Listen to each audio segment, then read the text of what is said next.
મારા વાલા વિદ્યાર્થી મિત્રો, આપ સૌનું આપણી ચેનલ પર સ્વાગત છે. સમાજશાસ્ત્રનો અભ્યાસ કરવાની આપણે ધોરણ 11ના અભ્યાસક્રમના આધારે શરૂ કર્યું છે. ત્યારે તેની અંદર યુનિટ 1માં સમાજશાસ્ત્રનો પરિચય આપણે શરૂ કર્યો છે. તેમાં પ્રથમ વિડીયો જે અપલોડ કરી તેમાં આપણે સમાજશાસ્ત્રને સમજવાની કોશિશ કરી છે. તેમાં સમાજશાસ્ત્રના પરિચયમાં સમાજશાસ્ત્ર શબ્દ કયા શબ્દો પરથી બન્યો છે અને જેમાં ગ્રીક અને લેટિન બે શબ્દોના દ્વારા સમાજશાસ્ત્ર શબ્દ બન્યો અને વિવિધ સમાજશાસ્ત્રીઓએ સમાજશાસ્ત્રને સમજવા માટે આપેલી વ્યાખ્યાઓના આધારે આગળના પાઠમાં સમાજશાસ્ત્રને આપણે સમજવાની કોશિશ કરી છે. પાર્ટ 2માં આપણે સમાજશાસ્ત્રના ઉદ્ભવ પૂર્વે વ્યક્ત થયેલું સમાજ અંગેનું ચિંતન તેમજ સમાજશાસ્ત્રનો ઉદ્ભવની ચર્ચા કરીશું. એક સામાજિક વિજ્ઞાન તરીકે સમાજશાસ્ત્રના ઉદ્ભવને હજુ 250 વર્ષ પૂરા થયા છે. ત્યારે વિદ્યાર્થી મિત્રો, આપ સૌને એ સવાલ થતો હશે કે શું 250 વર્ષ પૂર્વે સમાજ અંગેનો કોઈ વ્યવસ્થિત અભ્યાસ થયો નહોતો? આ પ્રશ્નના જવાબ રૂપે એમ કહી શકાય કે સમાજના ઉદ્ભવની આ પરંપરા ગ્રીક ચિંતકો પ્લેટો અને એરિસ્ટોટલના લખાણોથી શરૂ થઈ હતી. આ બંને વિદ્વાનોના મત મુજબ સમાજ એક સુગ્રથિત વ્યવસ્થા છે અને તે સામાજિક અસમાનતા અને શ્રમ વિભાજન પર આધારિત છે. 14મી સદીમાં ઇબ્ન ખાલ્દુન નામના વિદ્વાને આરબ જગતની રખડુ ટોળીઓ અને સ્થાયી ટોળીઓની તુલના કરી અને માનવ ઇતિહાસને ઉત્ક્રાંતિ પ્રક્રિયા તરીકે ઓળખાવી સામાજિક પરિવર્તનનો ખ્યાલ રજૂ કર્યો. ઉપરાંત થોમસ હોબ્સ, જ્હોન લોક, વિકો, મોન્ટેસ્ક્યુ, રૂસો, સેન્ટ સિમોન જેવા વિદ્વાનોએ માનવ સમાજ અને સામાજિક વ્યવસ્થા અંગે વિચારો વ્યક્ત કર્યા. હવે આપણે સમાજશાસ્ત્રનો ઉદ્ભવની ચર્ચા કરીએ.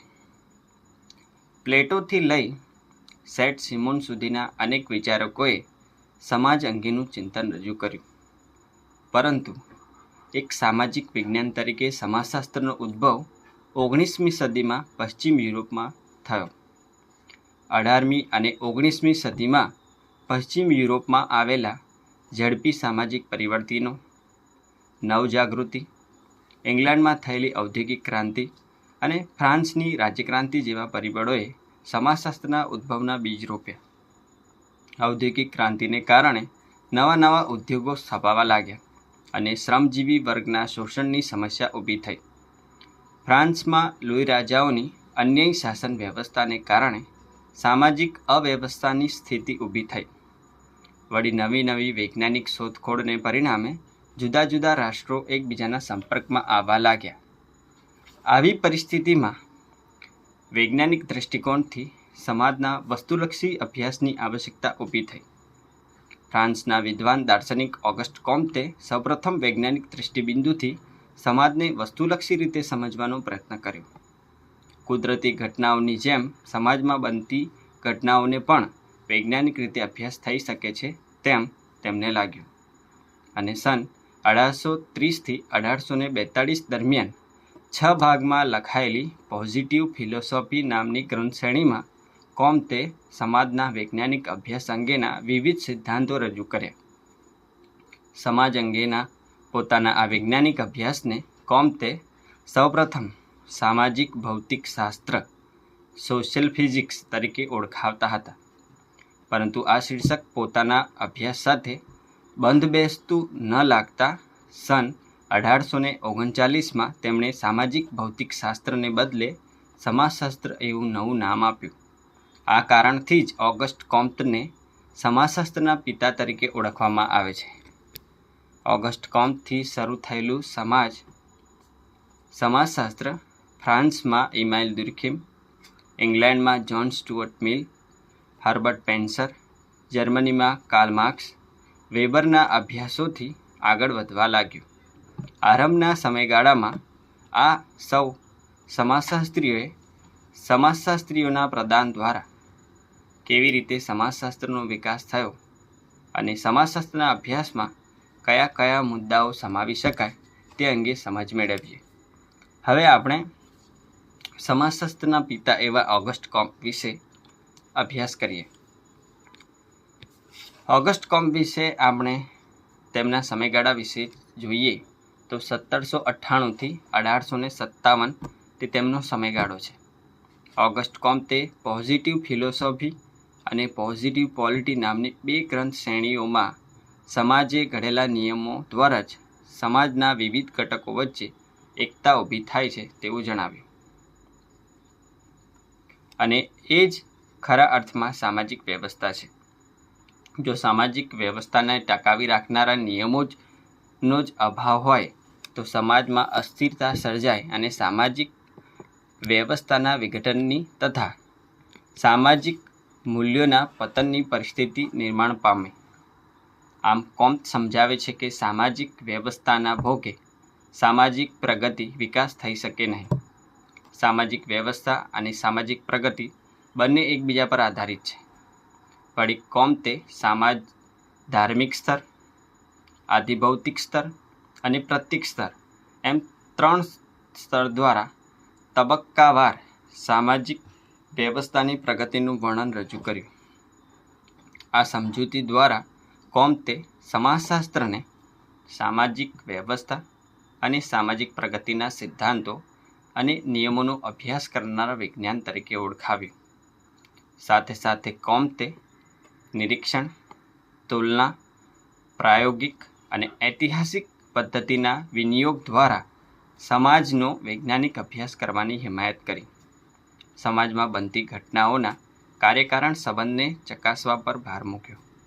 આ રીતે ઓગસ્ટ કોમ્તથી સમાજના વૈજ્ઞાનિક અધ્યયનનો આરંભ થયો.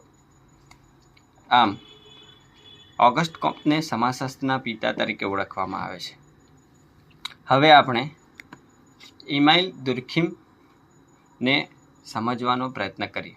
તેમના વિચારો સમાજશાસ્ત્રમાં શું યોગદાન આપે છે તેનો અભ્યાસ કરીએ. તેમના સમયગાળા વિશે આપણે જોઈએ તો 1858થી 1917નો સમયગાળો ઇમાઇલ દુર્ખાઇમનો છે. ફ્રાન્સના વિદ્વાન ઇમાઇલ દુર્ખાઇમ સમાજના નક્કર વૈજ્ઞાનિક અભ્યાસ દ્વારા ઓગસ્ટ કોમ્તે રોપેલા સમાજશાસ્ત્ર રૂપી બીજને અંકુરિત કરવાનું કાર્ય કર્યું. દુર્ખીમ માનતા હતા કે સમાજશાસ્ત્ર માત્ર સમાજનું પૃથ્થકરણ નથી, પરંતુ એથી વિશેષ તો તે સામાજિક જીવન જીવવાની કળા છે. સમાજશાસ્ત્ર કોઈ અગોચર વિશ્વનો નહીં, પરંતુ જીવંત વ્યક્તિઓના સમૂહનો અભ્યાસ કરતું હોવાથી દુર્ખીમને આ વિષયના અભ્યાસમાં વિશેષ રસ જાગૃત થયો. તેમનું ધ્યેય વ્યક્તિ અને સમૂહ વચ્ચેના સંબંધો શોધવાનું હતું.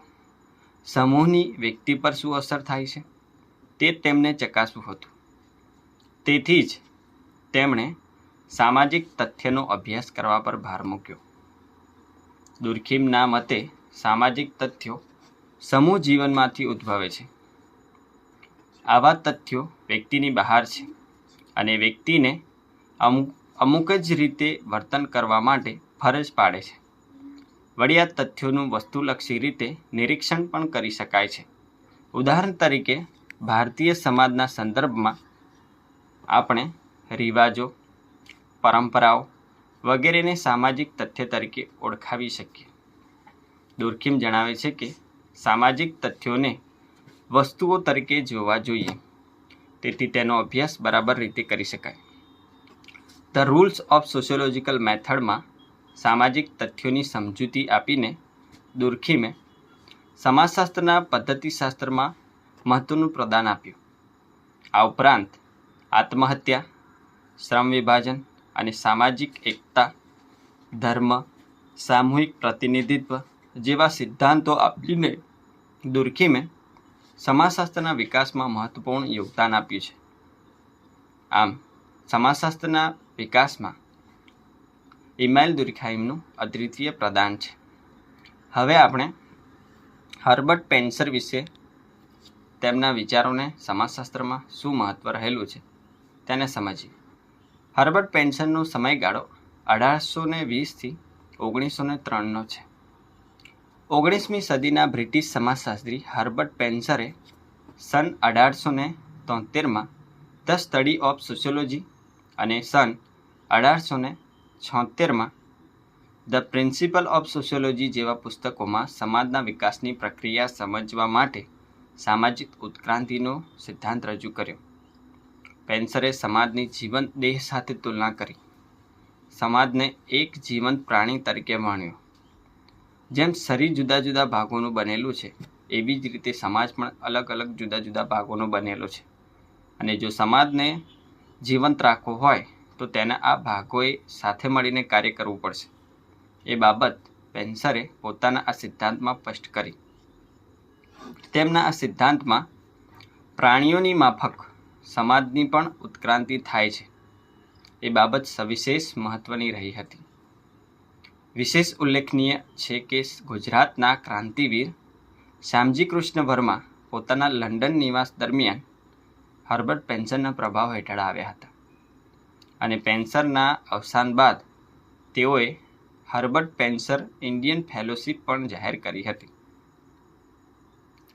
હવે આપણે કાર્લ માર્ક્સને સમાજશાસ્ત્રમાં શું પ્રદાન આપ્યું છે અને તેમના વિચારોને સમજીએ. કાર્લ માર્ક્સનો સમયગાળો 1818થી 1883નો છે. જર્મનીના વિદ્વાન કાર્લ માર્ક્સ સમાજશાસ્ત્રમાં સંઘર્ષવાદી અને સમાજવાદી વિચાર શાખાના પ્રણેતા મનાય છે. માર્ક્સ સૌપ્રથમ એવા વિચારક હતા કે જેમણે ઐતિહાસિક ઘટનાઓ પર આર્થિક પરિસ્થિતિનો પ્રભાવ હોય છે એ વાત પર ભાર મૂક્યો. તેમના મતે ઇતિહાસના જુદા જુદા તબક્કે ઉત્પાદનના સાધનોના આધારે સામાજિક વર્ગોની રચના થાય છે અને ઇતિહાસના પ્રત્યેક તબક્કે હંમેશા બે જ વર્ગોનું પ્રભુત્વ રહ્યું છે. એક માલિક વર્ગ અને બીજો શ્રમજીવી વર્ગ. માર્ક્સ કહે છે કે આ બંને વર્ગો વચ્ચે હંમેશા સંઘર્ષ ચાલ્યા જ કરે છે. વર્ગ સંઘર્ષની આ સતત ચાલતી પ્રક્રિયા અંગે તેઓ કોમ્યુનિસ્ટ મેનિફેસ્ટોમાં લખે છે કે માનવ સમાજનો આજ સુધીનો ઇતિહાસ વર્ગ સંઘર્ષનો ઇતિહાસ રહ્યો છે. માર્ક્સે વિશ્વભરના શ્રમજીવીઓને એક થઈ મૂડીવાદી સમાજ વ્યવસ્થા દૂર કરી વર્ગવિહીન સમાજ વ્યવસ્થા સ્થાપવાનું આહ્વાન કર્યું હતું. તેમણે લખેલું દાસ કેપિટલ પુસ્તક આજે પણ એટલું જ લોકપ્રિય રહ્યું છે. કાર્લ માર્ક્સના વિચારો સમાજશાસ્ત્ર ઉપરાંત અર્થશાસ્ત્ર, રાજ્યશાસ્ત્ર, તત્વજ્ઞાન જેવા સામાજિક વિજ્ઞાનોમાં પણ વિશેષ મહત્વના રહ્યા છે. હવે આપણે મેક્સ વેબરને સમજીએ. મેક્સ વેબરના વિચારો સમાજશાસ્ત્રમાં શું સ્થાન ધરાવે છે તેનો અભ્યાસ કરીએ. મેક્સ વેબરનો સમયગાળો 1864થી 1920નો છે. માનવીના સામાજિક વર્તનને સમજવા અને સમજાવવામાં જર્મનીના મેક્સ વેબરનું નામ જાણીતું છે. વેબરના મતે સમાજશાસ્ત્રનું મુખ્ય અભ્યાસ વસ્તુ સામાજિક ક્રિયા છે અને સમાજશાસ્ત્રને વિજ્ઞાન તરીકેનો દરજ્જો આપવામાં તે નિર્ણાયક ભાગ ભજવે છે. આથી જ તેઓ સમાજશાસ્ત્રને સામાજિક ક્રિયાની અર્થપૂર્ણ સમજ આપતા શાસ્ત્ર તરીકે ઓળખાવે છે. તેઓ સમાજશાસ્ત્રને સામાજિક ક્રિયાની અર્થપૂર્ણ સમજ આપતા શાસ્ત્ર તરીકે ઓળખાવે છે. બરાબર. વેબરે આપેલી આદર્શ પ્રકારની પદ્ધતિ સામાજિક સંશોધનમાં વિશેષ ઉપયોગી પુરવાર થઈ છે. તો વિશ્વના જુદા જુદા ધર્મોના તુલનાત્મક અધ્યયનના આધારે વેબરે રજૂ કરેલો પ્રોટેસ્ટન્ટ ધર્મનો આચારસંહિતા અને તેના મૂડીવાદ અંગેનો અભ્યાસ તથા સત્તા, નોકરશાહી જેવા સમાજશાસ્ત્રીય અભ્યાસોએ સમાજશાસ્ત્રને વિકસવામાં વિશેષ યોગદાન આપ્યું છે.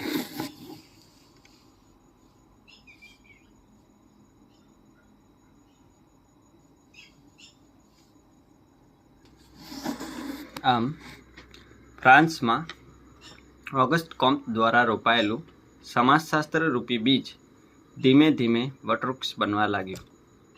ઉપરાંત અમેરિકા, ઇંગ્લેન્ડમાં તેનો ખૂબ જ ઝડપથી વિકાસ થવા લાગ્યો. સન 1876માં અમેરિકાના એલ વિશ્વવિદ્યાલયમાં વિલિયમ ગ્રેહેમ સમનરના પ્રયત્નથી સૌપ્રથમ સમાજશાસ્ત્રનું અધ્યયન અને અધ્યાપન કાર્ય શરૂ થયું. સન 1890માં યુનિવર્સિટી ઓફ કેન્સાસમાં એલિમેન્ટ્સ ઓફ સોશિયોલોજી સમાજશાસ્ત્રના તત્વો શીર્ષક સાથે સમાજશાસ્ત્રનો અભ્યાસક્રમ શરૂ થયો. યુરોપમાં પણ 1895માં યુનિવર્સિટી ઓફ બોર્ડેક્સમાં જર્મની ઇમાઇલ દુર્ખીમના પ્રયત્નથી સમાજશાસ્ત્રનું અધ્યાપન કાર્ય શરૂ થયું. હવે આપણે ભારતમાં સમાજશાસ્ત્રનો શું વિકાસ થયો તેના પર નજર કરીએ. ભારતમાં સન 1914માં સૌપ્રથમ મુંબઈ વિશ્વવિદ્યાલયમાં અનુસ્નાતક કક્ષાએ સમાજશાસ્ત્રનું અધ્યાપન કાર્ય શરૂ થયું. બ્રિટનના જાણીતા સમાજશાસ્ત્રી અને નગર નિયોજનના અભ્યાસી પેટ્રિક ગિટ્સના અધ્યક્ષપદે આ જ યુનિવર્સિટીમાં સમાજશાસ્ત્રનો અનુસ્નાતક વિભાગ શરૂ થયો. સન 1924માં જાણીતા સમાજશાસ્ત્રી ડૉક્ટર ગોવિંદ સદાશિવ ધુરીએ આ વિભાગના અધ્યક્ષ થયા. સન 1952માં સ્થપાયેલી ઇન્ડિયન સોશિયોલોજિકલ સોસાયટીના પ્રેરણાસ્ત્રોત અને સોશિયોલોજિકલ બુલેટિનના મુખ્ય સંપાદક એવા ધુરીએ ભારતમાં સમાજશાસ્ત્રના વિકાસની એવી નવી કેડી કંડારી આપી. ધુરીએ કરેલા અભ્યાસો અને તેમણે તૈયાર કરેલી સમાજશાસ્ત્રના વિદ્યાર્થીઓની પેઢીના કારણે મુંબઈ વિશ્વવિદ્યાલય ભારતમાં સમાજશાસ્ત્રના અભ્યાસનું કેન્દ્ર બન્યું.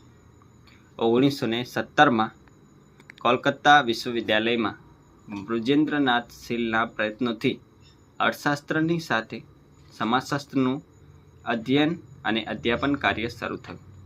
તો લખનૌ વિશ્વવિદ્યાલયમાં રાધાકમલ મુખર્જી અને ડીપી મુખર્જીએ અને પુણે વિશ્વવિદ્યાલયમાં ઈરાવર્તી કરવેએ સમાજશાસ્ત્રના વિકાસમાં મહત્વપૂર્ણ ભૂમિકા ભજવી.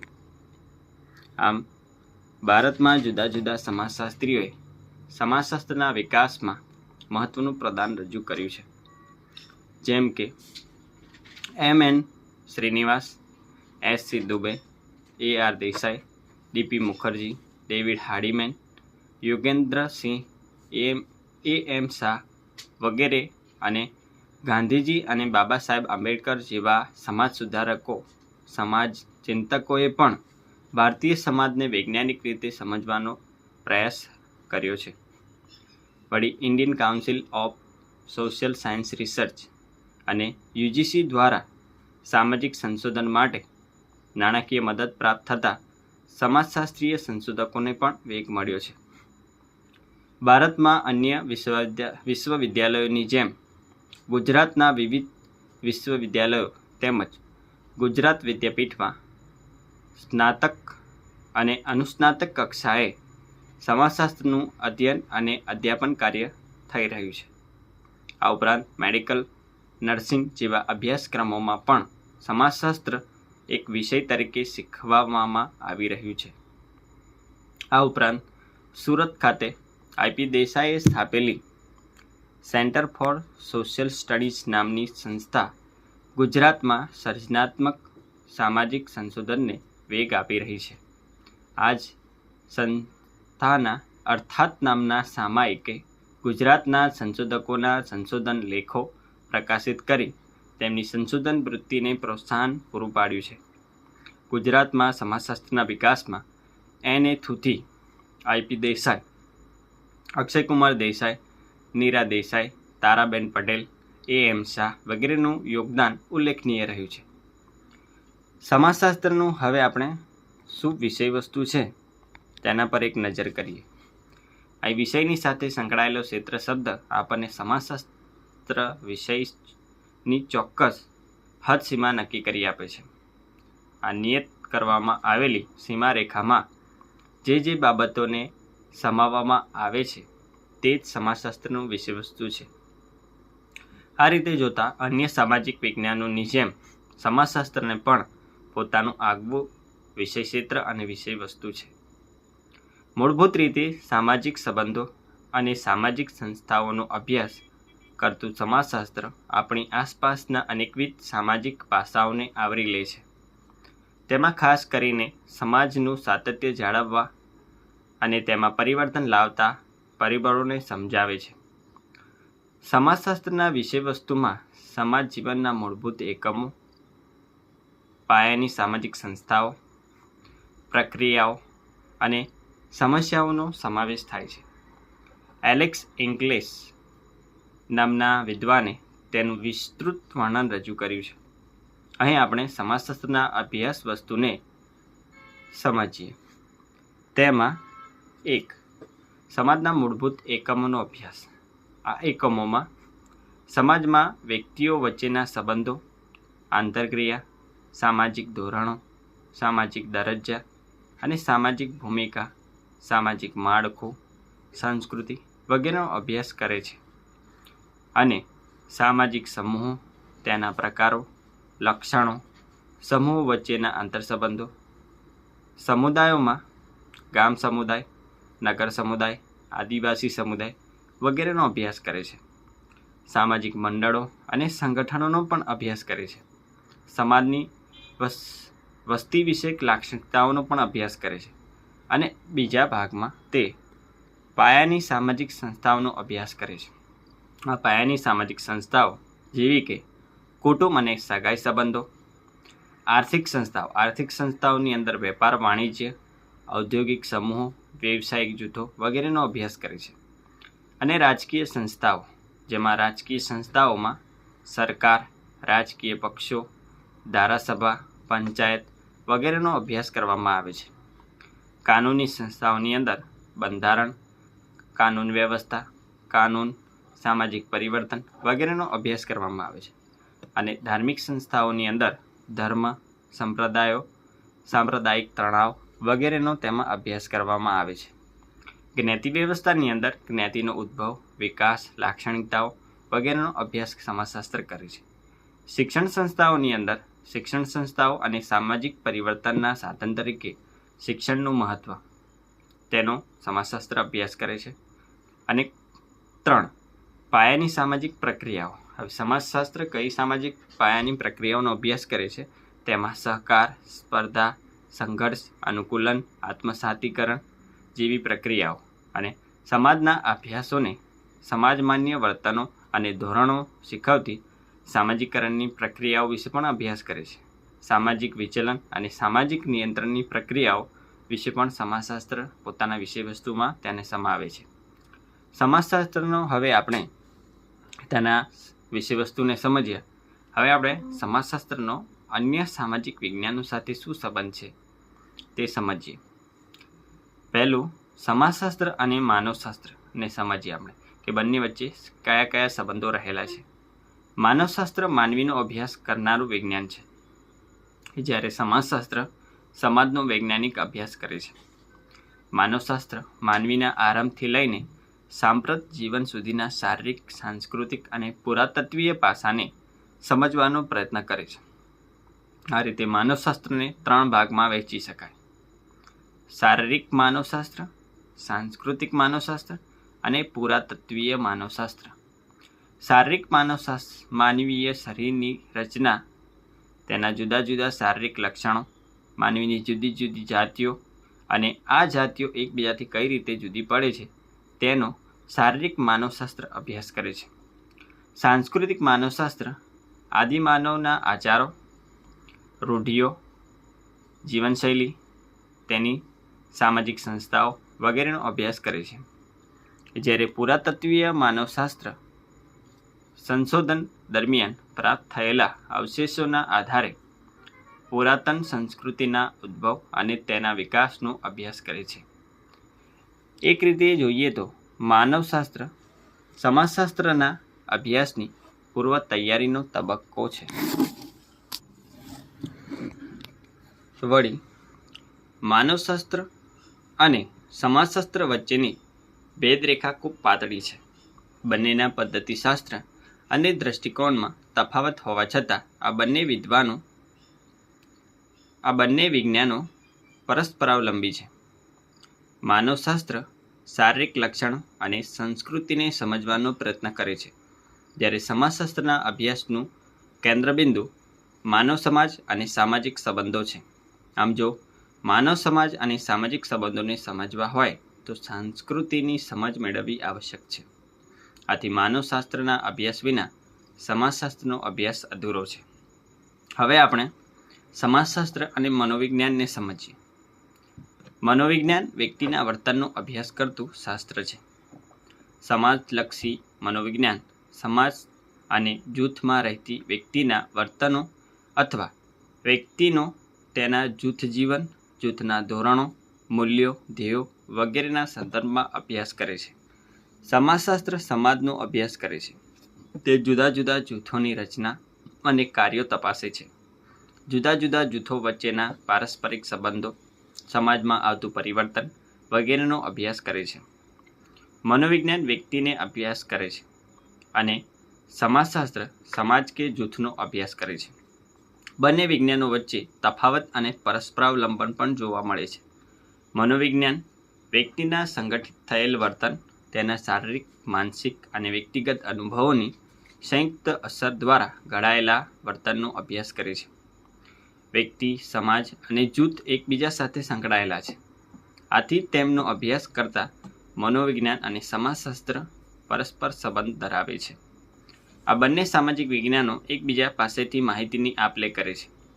સમાજશાસ્ત્ર વ્યક્તિત્વ વગેરેના અભ્યાસમાં મનોવિજ્ઞાન પાસેથી માહિતી મેળવે છે, જ્યારે મનોવિજ્ઞાન વ્યક્તિના વર્તનને સમજવા જૂથને ધ્યાનમાં રાખે છે.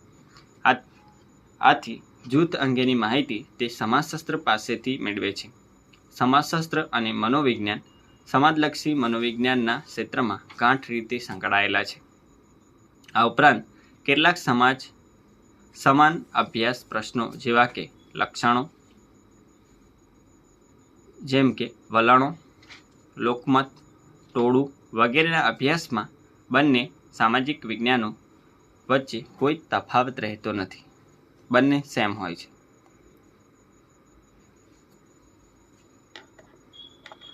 3. સમાજશાસ્ત્ર અને અર્થશાસ્ત્ર. હવે આપણે સમાજશાસ્ત્ર અને અર્થશાસ્ત્ર વચ્ચે શું સંબંધ રહેલો છે તેનો અભ્યાસ કરીએ. માનવીના આર્થિક સંબંધોને સમજવા એ અર્થશાસ્ત્રનો મુખ્ય ધ્યેય છે. વસ્તુની ઉત્પત્તિ, તેનું વિતરણ, વિતરણની વિવિધ પ્રકારો, તેમાં આવતા પરિવર્તનો, વસ્તુની માંગ, તેનો પુરવઠો, વસ્તુનું મૂલ્ય, રાષ્ટ્રીય આવક, આર્થિક સંગઠનનો ઉદ્ભવ, વિકાસ, તેના લાભ, ગેરલાભ જેવી બાબતો અર્થશાસ્ત્રના અભ્યાસ સાથે સંકળાયેલી છે. જ્યારે સમાજશાસ્ત્રના અભ્યાસનું કેન્દ્રબિંદુ સામાજિક સંબંધો છે. સમાજમાં બનતી ઘટનાઓને સમાજશાસ્ત્રીય દૃષ્ટિબિંદુથી ચકાસવી એ સમાજશાસ્ત્રનું ધ્યેય છે. આ બંને સામાજિક વિજ્ઞાનોમાં વિષય ક્ષેત્ર અને અભિગમની બાબતમાં ભિન્નતા હોવા છતાં તે બંને એકબીજા સાથે સંકળાયેલા છે. માનવીની આર્થિક ક્રિયા તે જે સમાજમાં રહે છે તે સમાજમાં જ ઉદ્ભવે છે અને વિકસે છે. એમ કહી શકાય કે સમાજ આર્થિક ક્રિયાઓથી અને આર્થિક ક્રિયાઓ સમાજથી પ્રભાવિત થાય છે. વળી બેકારી, ગરીબી, વસ્તીવૃદ્ધિ જેવી સમસ્યાઓનો અભ્યાસ બંને સામાજિક વિજ્ઞાનો કરે છે. જો કે બંનેનો દૃષ્ટિકોણ અલગ અલગ છે. અર્થશાસ્ત્ર બેકારી માટે કયા આર્થિક પરિબળો જવાબદાર છે તે જાણવાનો પ્રયત્ન કરે છે, જ્યારે સમાજશાસ્ત્ર બેકારીના સામાજિક પાસાઓને સમજવા તરફ પોતાનું ધ્યાન કેન્દ્રિત કરે છે. પરંતુ એક સ્પષ્ટ રીતે છે કે માનવીના આર્થિક જીવનને સમજવા માટે તેની સામાજિક પ્રવૃત્તિઓને અને સામાજિક પ્રવૃત્તિઓને સમજવા માટે તેની આર્થિક પ્રવૃત્તિઓને સમજવી જરૂરી છે. આ અર્થમાં બંને સામાજિક વિજ્ઞાનો એકબીજાને મદદરૂપ બને છે. હવે આપણે સમાજશાસ્ત્ર અને રાજ્યશાસ્ત્રનો અભ્યાસ કરીએ કે બંને વચ્ચે શું સંબંધો રહેલા છે. રાજ્યશાસ્ત્ર સત્તાનું સર્જન, ઉપયોગ અને તેની વહેંચણીનો અભ્યાસ કરે છે. સત્તાના સર્જન, અમલીકરણ સાથે સંબંધ ધરાવતી વ્યક્તિના વર્તન અને સંસ્થા રાજ્યશાસ્ત્રના અભ્યાસમાં કેન્દ્ર સ્થાને છે. હવે સમાજશાસ્ત્રમાં રાજકીય સમાજશાસ્ત્રનો એક વિશિષ્ટ શાખા તરીકે ઉદ્ભવ થયો છે. આથી રાજકીય સમાજશાસ્ત્રી તેમજ રાજ્યશાસ્ત્રીઓ મતદાન, વર્તન, રાજકીય વલણો, રાજકીય પક્ષના રચનાતંત્રો, રાજકીય વ્યવસ્થા દ્વારા હાંસલ કરવામાં આવતી ગતિશીલતા, સામાજિક અને રાજકીય આંદોલનો તેમજ અમલદારશાહી જેવા સમાન મુદ્દાઓ પર અભ્યાસ કરતા થયા છે. રાજ્યશાસ્ત્ર પોતાના સિદ્ધાંતો માટે સમાજશાસ્ત્ર પર આધાર રાખે છે. દાખલા તરીકે મેક્સ વેબરના નોકરશાહીના ખ્યાલનો ઉપયોગ આધુનિક રાજ્ય વ્યવસ્થા અને મૂડીવાદને સમજવા માટે કરવામાં આવે છે. વળી જ્ઞાતિ અને ધર્મના વર્તમાન રાજકારણના મહત્ત્વને સ્પષ્ટ કરવા માટે સમાજશાસ્ત્રીય સમજ હોવી અનિવાર્ય બને છે. હવે આપણે સમાજશાસ્ત્રની કઈ કઈ શાખાઓ છે તેને સમજીએ. સમાજશાસ્ત્રનું કાર્યક્ષેત્ર અત્યંત વ્યાપક છે. આથી જ સમાજશાસ્ત્રની અનેક શાખાઓ વિકસી છે. આ શાખાઓની વિશેષતા એ છે કે પ્રત્યેક શાખા સમાજશાસ્ત્રીય દૃષ્ટિબિંદુથી સમાજના જે તે ક્ષેત્રનો અભ્યાસ કરે છે. આ અર્થમાં પ્રત્યેક શાખા પાસે સમાજના જે તે પાસાનું વિશિષ્ટ જ્ઞાન હોય છે. એક અંદાજ મુજબ સમાજશાસ્ત્રની 50થી વધુ શાખાઓ છે. સમાજશાસ્ત્રની આ શાખાઓમાં ગ્રામીણ સમાજશાસ્ત્ર, નગર સમાજશાસ્ત્ર, કુટુંબનું સમાજશાસ્ત્ર, શિક્ષણનું સમાજશાસ્ત્ર, પ્રાદેશિક સમાજશાસ્ત્ર, ઔદ્યોગિક સમાજશાસ્ત્ર, જ્ઞાનનું સમાજશાસ્ત્ર, તબીબી સમાજશાસ્ત્ર, સામાજિક માનવશાસ્ત્ર, સમાજલક્ષી મનોવિજ્ઞાન, ધર્મનું સમાજશાસ્ત્ર, સ્ત્રીઓનું સમાજશાસ્ત્ર, સાહિત્યનું સમાજશાસ્ત્ર, વિકાસનું સમાજશાસ્ત્ર, યુવાનોનું સમાજશાસ્ત્ર, કાનૂનનું સમાજશાસ્ત્ર વગેરેનો સમાવેશ થાય છે. આમ ભારતમાં સમાજશાસ્ત્રના વિકાસમાં આ તમામ શાખાઓનું વિશિષ્ટ યોગદાન રહ્યું છે. આ એકમમાં આપણે સમાજશાસ્ત્રના ઉદ્ભવ અને વિકાસનો પરિચય મેળવ્યો. સમાજશાસ્ત્રના અન્ય વિજ્ઞાનો સાથેના સંબંધ અંગે માહિતી મેળવી. હવે પછીના એકમમાં આપણે સમાજશાસ્ત્રના ઉદ્ભવ, સમાજશાસ્ત્રના મૂળભૂત ખ્યાલો, વિભાવના અંગે પરિચય મેળવીશું. તો આ લેક્ચરમાં આપણે અહીંયા સુધી સમાજશાસ્ત્રનો અભ્યાસ કરીએ છીએ. તો હવે આપણે આગલા વિડીયોમાં મળીશું. જય હિન્દ.